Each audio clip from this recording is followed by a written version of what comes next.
Come back to that. I will also try to get Karoline Leavitt's reaction to some pretty startling rhetoric from a Texas, a House rep there, Jolyn Jones, who said last night on TV when talking about fighting Republicans, quote, "So if you hit me in my face, I'm not going to punch you back in your face.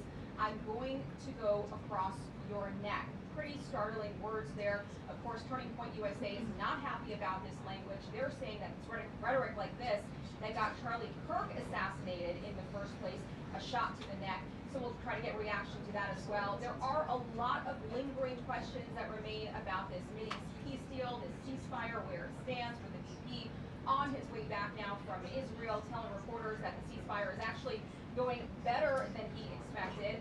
And finally, a lot on Russia expected today. The Trump-Putin summit, of course, is on ice for now. We've got these new sanctions from the Treasury Department hitting those oil companies out of Russia. They want to try to change the calculus here when it comes to President Vladimir Putin. The NATO chief yesterday telling Fox that he does believe that sanctions will have an impact. And by the way, this is the last briefing here this week before the president takes off for his Asia trip. So questions about President Xi and those tariffs talks as well. Back to you.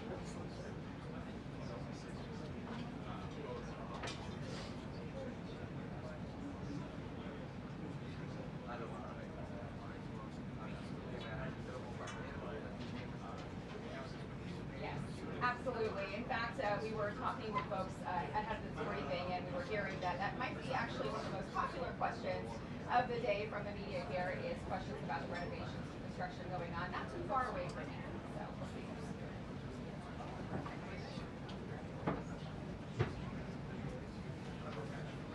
Sorry.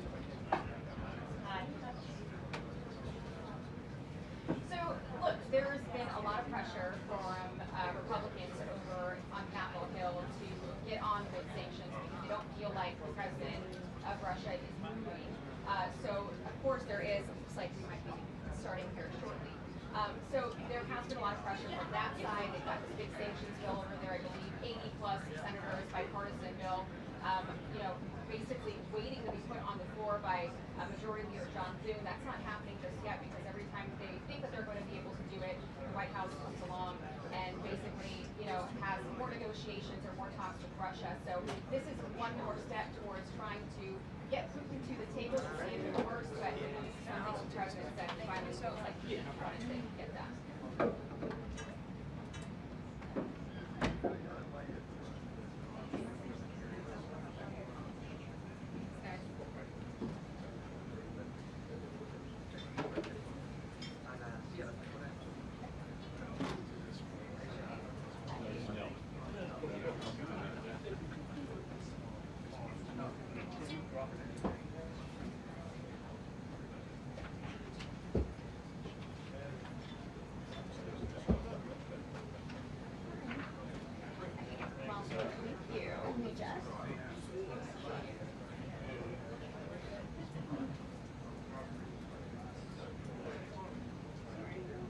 Here. Is that mic on? It is now.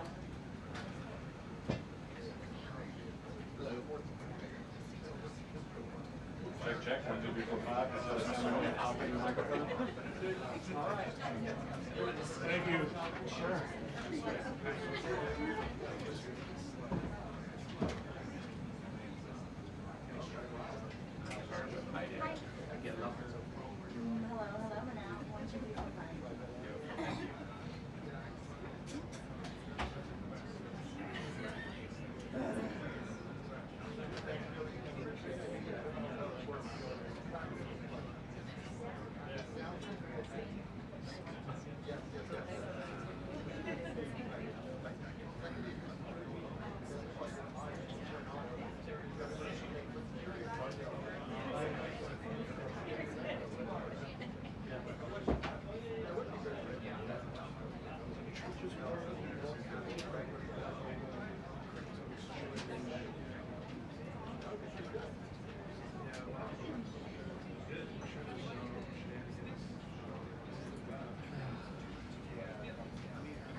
I'm definitely the elder.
she had.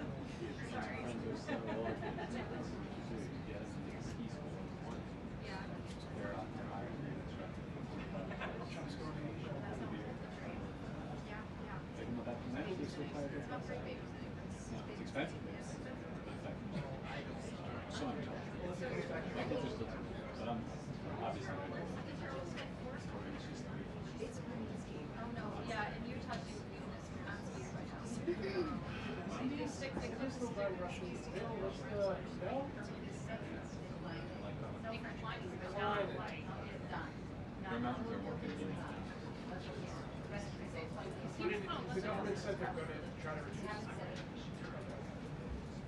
So they still different? There are signs that they are, you know, he said that they usually go to stop. China's doing this already now.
It's been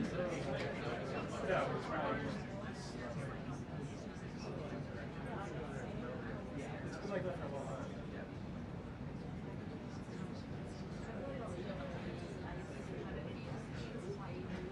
They're running on presidential.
No, you.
Good afternoon, everybody. I apologize for my tardiness today, so let's get right to it. We'll begin today with some scheduling announcements for President Trump's upcoming trip to Asia. Tomorrow night at 11 p.m., the president will depart the White House to fly to Malaysia, where he will arrive on Sunday morning local time. It's a long flight. President Trump will participate in a bilateral meeting with the Prime Minister of Malaysia in the afternoon, and then he will attend the ASEAN Leaders Working Dinner that evening. On Monday morning local time, the president will fly to Tokyo. Tuesday morning local time, President Trump will participate in a bilateral meeting with the new Prime Minister of Japan. On Wednesday morning local time, the president will fly to Busan, where he will participate in a bilateral meeting with the president of the Republic of Korea, deliver keynote remarks at the APEC CEO luncheon, and then participate in a U.S. APEC leaders working dinner. On Thursday morning local time, President Trump will participate in a bilateral meeting with President Xi of the People's Republic of China before departing to return home to Washington, D.C. On Thursday night, upon arrival in Washington, President Trump and First Lady Melania Trump will participate in Halloween at the White House, where they will welcome law enforcement, military, and foster families. And I know many of us look forward to that. In other news, we are now on day 23 of the Democrat government shutdown. Senate Democrats have voted 12 separate times now to keep the government closed. Innocent Americans are suffering every day as a result. More than 500,000 civilian federal employees will miss a full paycheck tomorrow. Thousands of small business loans are going unapproved each month. This means almost $4 billion in capital is being withheld from small businesses across the country. The Democrat shutdown is also causing severe impacts at airports across the country. In one single day this week, the FAA had to issue ground stops impacting flights at Houston's George Bush Intercontinental Airport and Hobby Airport. 13,000 air traffic controllers who ensure that we all fly safely are continuing to work without pay. This is egregious and truly sad. Some of them are reportedly being forced to turn to driving for Uber and taking on other second jobs to make ends meet as the Democrats continue to shut down the government. Pilots are calling on Democrats to end this dangerous political game. The president of the Southwest Airlines Pilot Association called for the clean continuing resolution to be passed, saying, quote, "Our air traffic controllers and the broader air traffic system are already operating under immense pressure. A government shutdown only compounds that stress and threatens the efficiency of our skies." The Airline Pilots Association International, which represents more than 80,000 pilots, is sounding the alarm as well. They said this shutdown is undermining our system's safety. Resources are stretched thin, negotiations are delayed, and strain grows daily.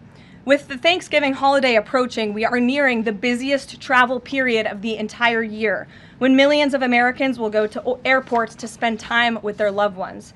Let us be very clear from the White House today. If the Democrats continue to keep the government closed, we fear there will be significant flight delays, disruptions, and cancellations in major airports across the country this holiday season. If Democrats continue to shut down the government, they will also be shutting down American air travel. The White House is in constant communication with the air traffic controllers, with the airline associations, and with them, we urge Democrats to please pass the continuing resolution so we can just end this madness and this chaos and reopen the government. These are very avoidable consequences. The unnecessary pain, unfortunately, does not end there. Funding for the Supplemental Nutrition Assistance Program known as SNAP, which provides food benefits to low-income families, is beginning to lapse this week in some states. If Democrats continue to hold Americans hostage, there will not be enough funds to provide SNAP benefits for more than 40 million Americans on November 1st. That is next week. Democrats are solely responsible for all of this unnecessary pain. Why are they doing it? To give taxpayer-funded health care benefits to illegal aliens, some of whom are violent criminals. During the 4 years of Joe Biden's administration, the Democrats forced Border Patrol to admit illegal aliens into our country with no legal status and minimal screening. A significant number of these individuals are the worst of the worst criminals: rapists, pedophiles, murderers, and even members of the terrorist watch list. Despite having no legal status, paroled aliens were able to file for work authorization, receive Social Security numbers, and access other benefits like Medicaid that are meant for Americans. Since I've found many in this room to repeatedly deny the reality that Democrats gave Medicaid benefits to illegals and they continue to seek to do just that, I've brought a few verified examples for you today. These are examples of some of the illegals who received Medicaid benefits under President Biden's leadership, and this is what Democrats are wanting to do. This is why they are continuing to keep the government closed. An illegal alien from Laos was arrested for murder, robbery, and felony possession of a firearm. An illegal alien from Guatemala who was arrested for rape and burglary, an illegal alien from El Salvador who was arrested for strangulation, DUI, and burglary, an illegal alien from Mexico who was arrested for attempted murder. The Democrats' open border policies allowed these threats into our country, and then they provided them with free health care. The president and Republicans, through the One Big Beautiful Bill, implemented a common sense reform to end this fraudulent scheme. But that's why the Democrats are continuing to shut down the federal government. They are trying to reverse this and restore taxpayer-funded health care for illegal aliens like these. Throughout this shutdown, Democrats have said this quiet part out loud. Senator Chuck Schumer, the leader of the caucus that is refusing to open the government, said, quote, "Every day gets better as the shutdown continues." Ask the air traffic controllers if every day is getting better, Senator Schumer, and they will tell you absolutely not. House Democrat Catherine Clark said, "There are going to be families that are going to suffer. We take that responsibility seriously, but this is one of the few leverage points that we have." Here is a House Democrat who is admitting that they are using Americans who are suffering as political leverage. And Senator Bernie Sanders said, "If you reopen the government, we lose our leverage." This is pure partisan games.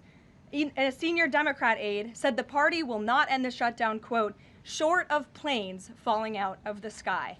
That is truly a disturbing statement. The Democrats clearly don't care about this suffering. They care about playing political games against President Trump, and this dangerous charade needs to end. The president and Republicans' position has been clear and unchanged. Pass a clean, nonpartisan funding bill to reopen the government. And then we can talk about all of the partisan issues that the Democrats wish to. If you're watching at home, we urge you to call your Democrat senators and tell them to put our country over their party and reopen the government today. Here in our new media seat, we have Brittany Gibson of Axios. Brittany, why don't you start us off for our Q&A today? Thank you for being here. Two questions, if I may, Caroline. First is, we understand that the president and Republicans will not negotiate on ACA extensions until the government reopens. If and when that happens, what does the president think should be, or what are his plans for preventing rising healthcare costs for Americans? It's a very good question, and I'll leave that to the president to negotiate that when Democrats vote to reopen the government.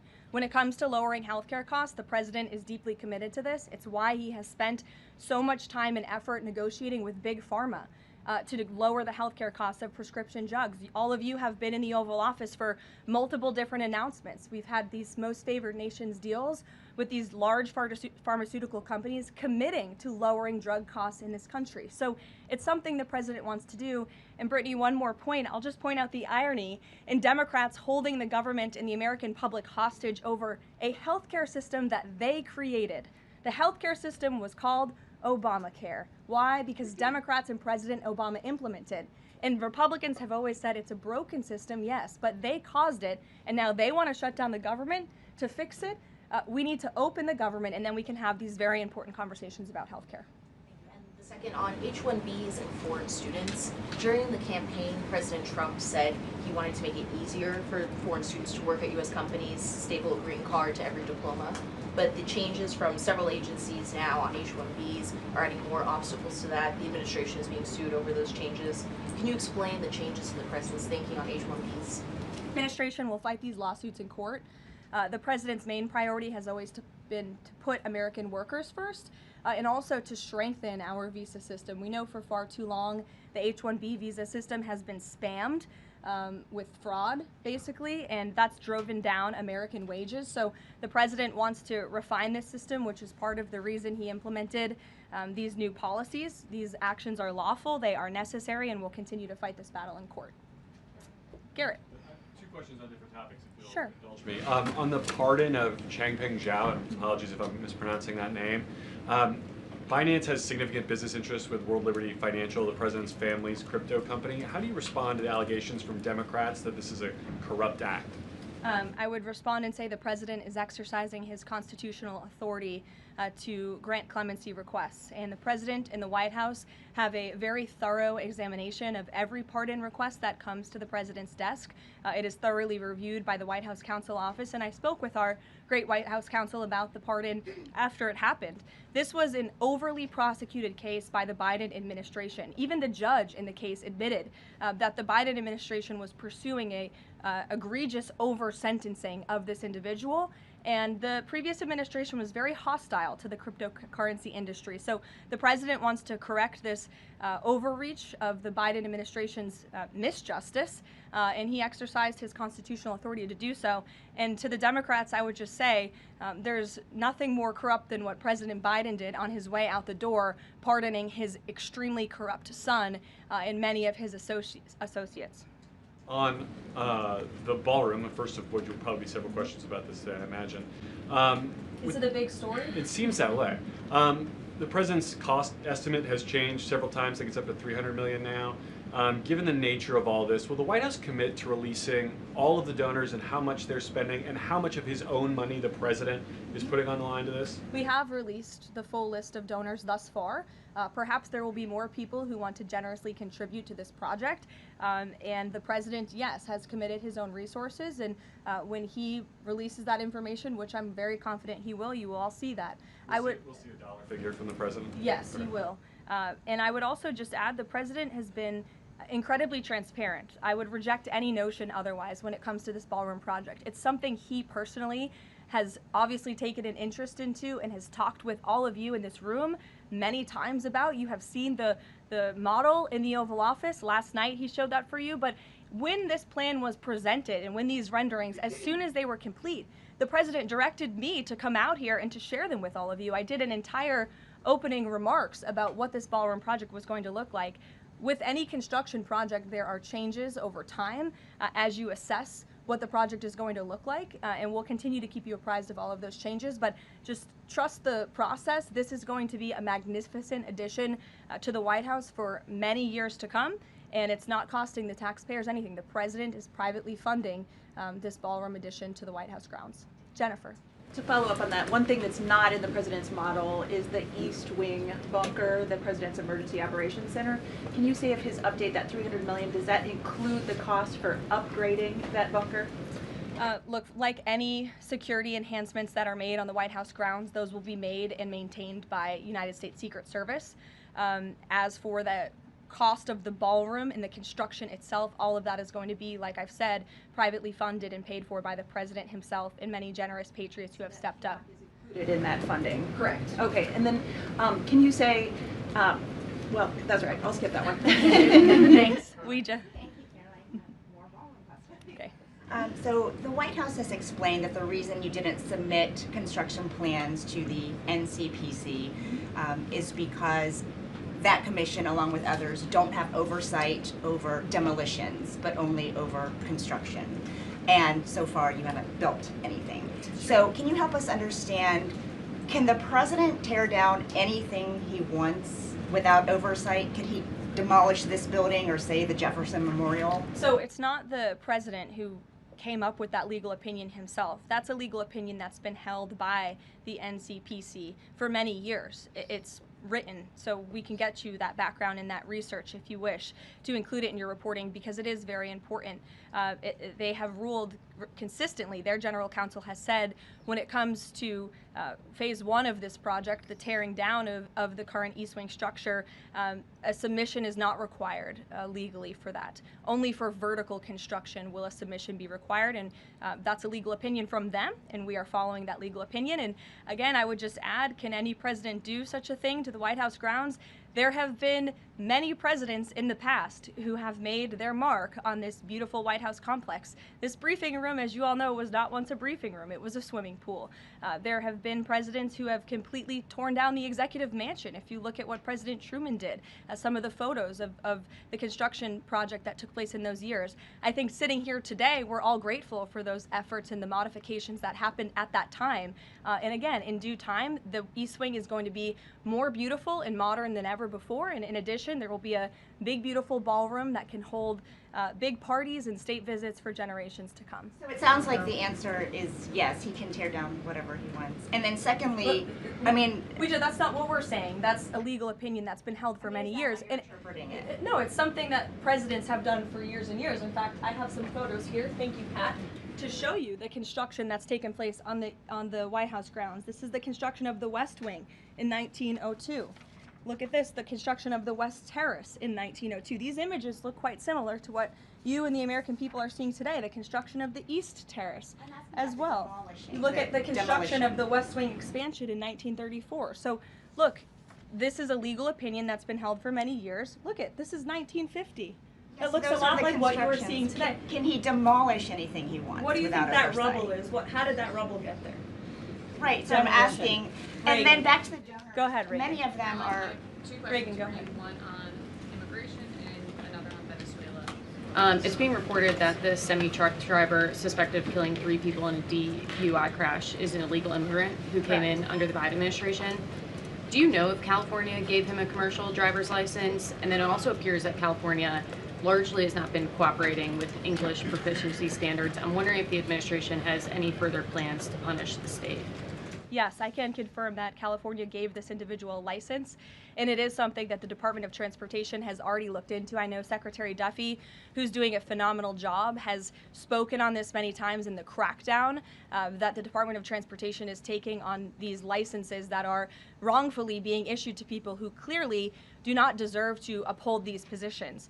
As for this case in California, on October 22nd, ICE lodged an immigration detainer for this individual following his arrest by local authorities in California on charges, as you know, of manslaughter while intoxicated and driving under the influence. He killed 3 people, and he first entered the United States in 2022 through the southern border, and he was released into our country by the previous administration. So now ICE has lodged a separate detainer for this individual, and these tragedies are following a disturbing pattern of these criminal illegal aliens being issued commercial vehicle licenses. And so yes, the Department of Transportation is absolutely cracking down on that. I defer you to them for any specifics. Venezuela, President Trump has said Maduro doesn't want to mess with the United States, and this administration is continuing to position more military assets towards Venezuela. I'm wondering if the end goal of this narco-terrorist war is to implement a regime change in Venezuela. The president has spoken on that, Reagan, and I certainly won't get ahead of him. What we've made very clear is that this administration is not going to tolerate international narco-terrorist organizations from trafficking drugs into the United States.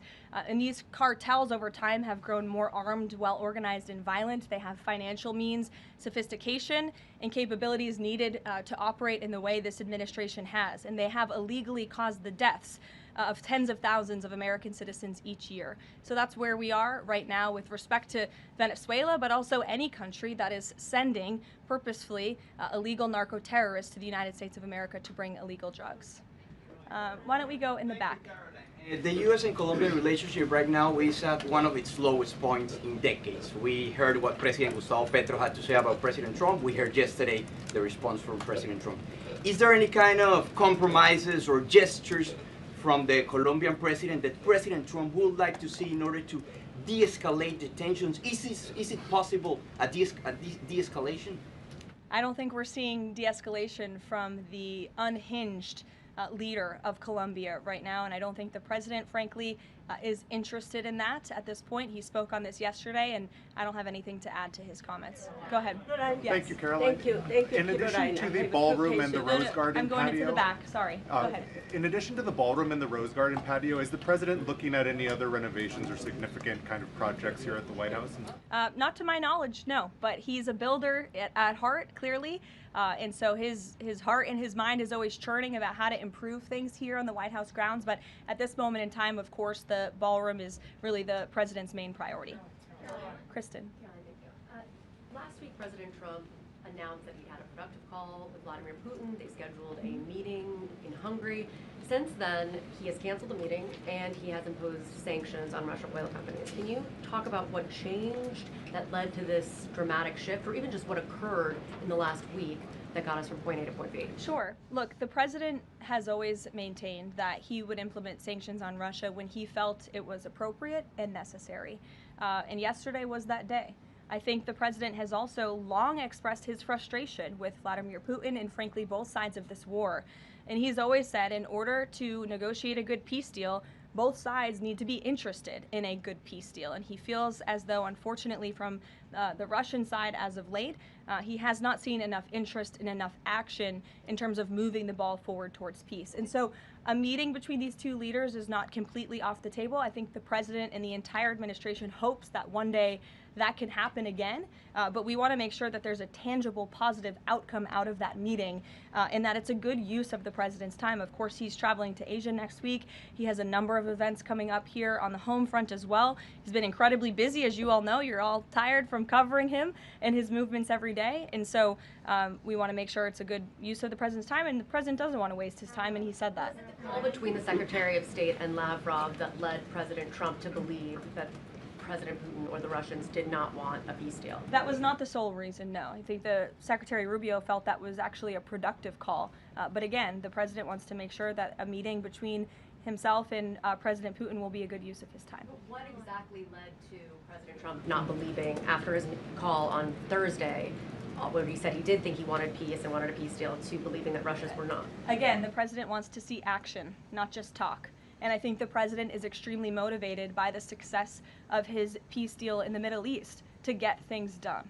And he wants this war to come to an end. He's been saying it now for 9 months being in office, and he's grown increasingly frustrated with the lack of progress from both sides of this war.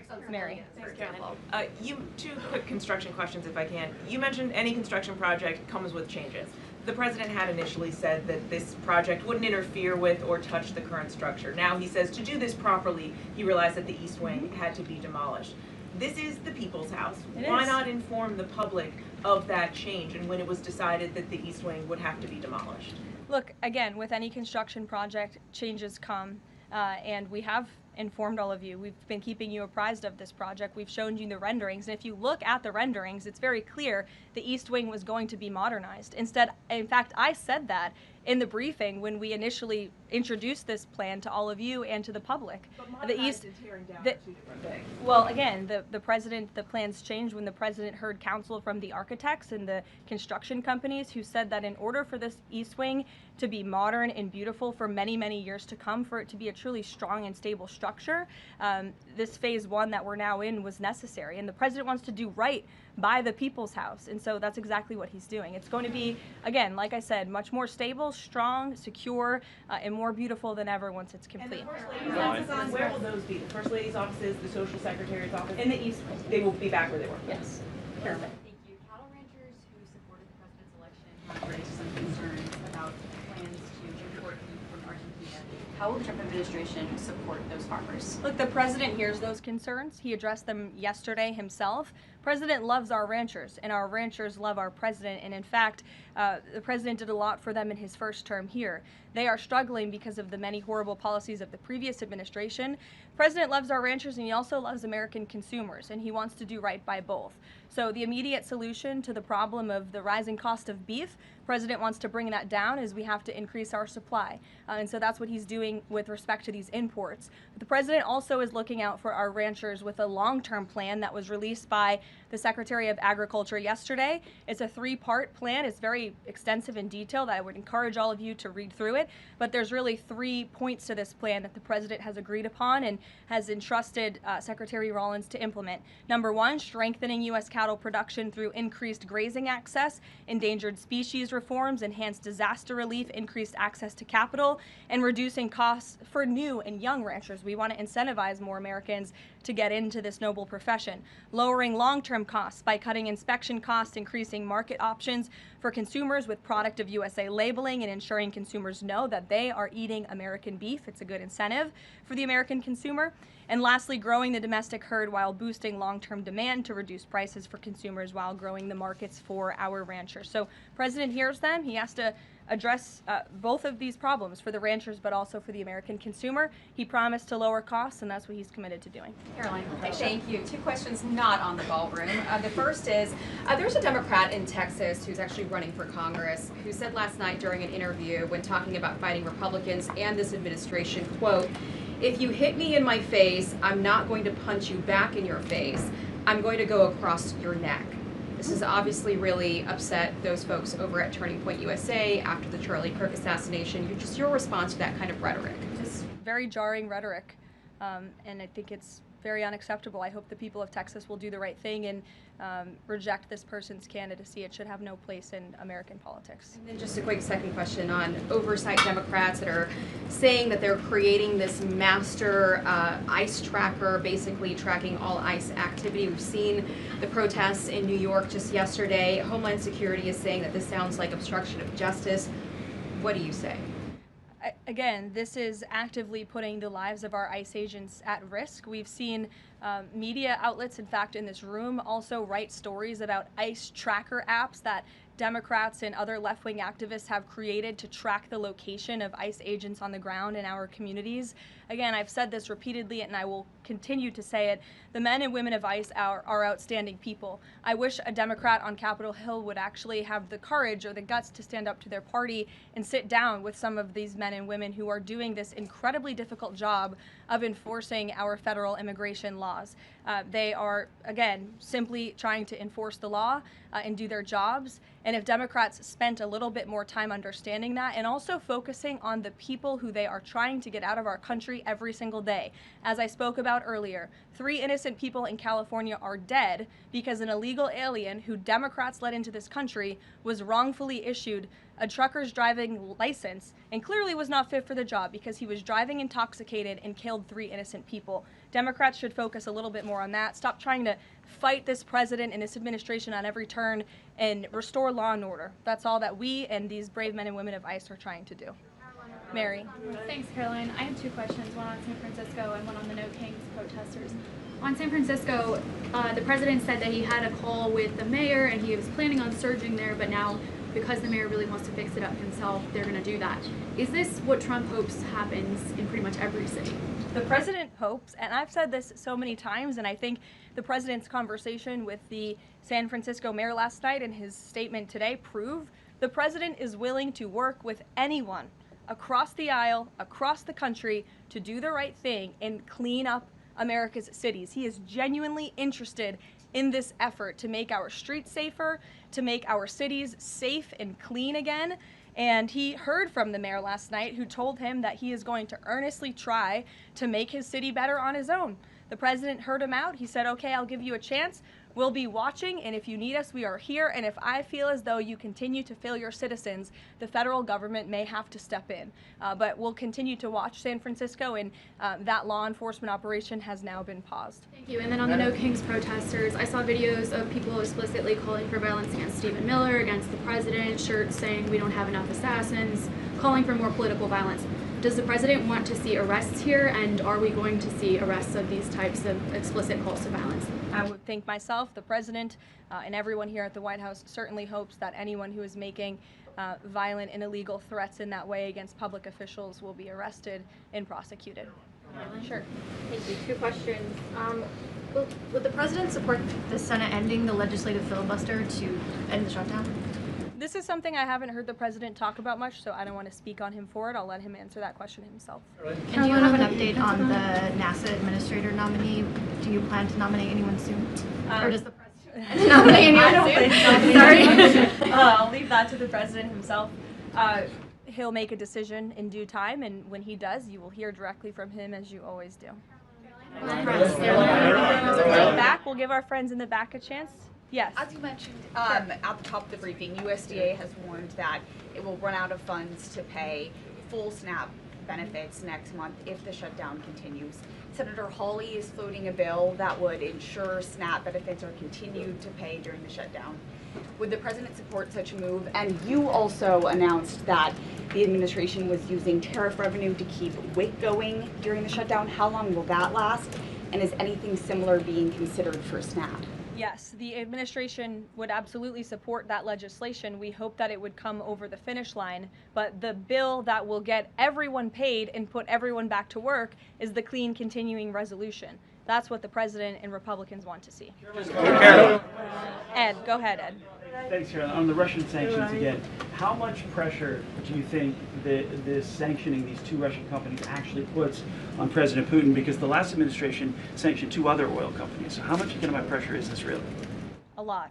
If you read the sanctions and look at them, they're pretty hefty. And I saw some international news out of China this morning that they're scaling back oil purchases from Russia. We know India has done the same at the request of the president. The president has also pushed European countries, our allies, to please stop their purchases of Russian oil as well. So it's full court press for sure, and we expect that these sanctions are going to do harm, as the Secretary of Treasury said yesterday. Could there be more? Is this just the first step, or could there be more sanctions? I'll leave that to the president to decide. Sure. Or heard the NBA gambling, involved in the gambling issue there. Does the president gamble? What does he think about that? You know, I'm not sure. I don't think he does. I've been with him quite some time and I have not seen him gamble before. I don't think he's a big gambler, but you can ask him yourself for next time you have a chance to, Ed. Go ahead. Thank you, Caroline. I've got two Hi, quick Jake, questions. and then we'll go to you. Thank you. Okay. You're welcome. 2 quick questions. Back to the ballroom. It is a very spectacular ballroom according Thank to the you. renderings, and if it's half as nice as the one in Mar-a-Lago, then future presidents are really going to appreciate it. They will. Thank you, Jake. First of all, is there like an official name? Like, are we calling it the Trump Ballroom, or does the president have a vision for what the name for the ballroom is going to be? There will be an official name. I will let the president announce that once he firmly decides on it. Question is, looking at these renderings, and it kind of got me thinking, he's likely going to go down as the greatest builder of this era, and you've been in on a lot of those meetings with him. To your knowledge, has the subject of rebuilding the Holy Temple in Jerusalem come up? It has not. No. It has not. I don't. I'm sorry, Jake. Okay. Go ahead. Caroline, on the CZ pardon, could this clear the way for finance to resume U.S. operations? I won't get ahead of that. That's something for Treasury or the Departments of Commerce to comment on, so you're welcome to ask them. And then one follow-up question. Any more details on the president's Walter Reed visit? The readout from his doctor mentioned advanced imaging. What procedure was he referring to? Advanced imaging is something that presidents receive and people receive when they go to the doctor, and so we provide a detailed readout of that physical, and I would encourage you back to that. Presidents and I don't know the exact imaging that took place, but as the physician's note said, the president is in incredibly good shape, and I think that's evidenced here every single day. Danny. Caroline. Back to the ballroom, I'm afraid. I just wanted to ask, because in July the White House said that it would cost $200 million. Yesterday the president said $300 million. Is $300 million now the operative figure, and why did it go up by so much? $300 million is the figure, and again, it's not going to cost the taxpayers a dime. So we look forward to this project continuing, and we will continue to keep everyone apprised on it. Perhaps the president will even bring you all out to see it one day at the appropriate time. You're also going to hear from the president directly in about an hour. He's hosting an event with the Homeland Security Task Force. This was a newly created federal task force that the president and his law enforcement team have put together. I would encourage you all to tune in to the remarks. They have really done a tremendous job at refocusing how federal law enforcement and local law enforcement work together. There will be some local sheriffs and law enforcement officials in attendance as well, and they'll be talking about the success and the many arrests they have made of drug traffickers and cartel members all across the country by just simply working together. So we will see you at the event. Thank you.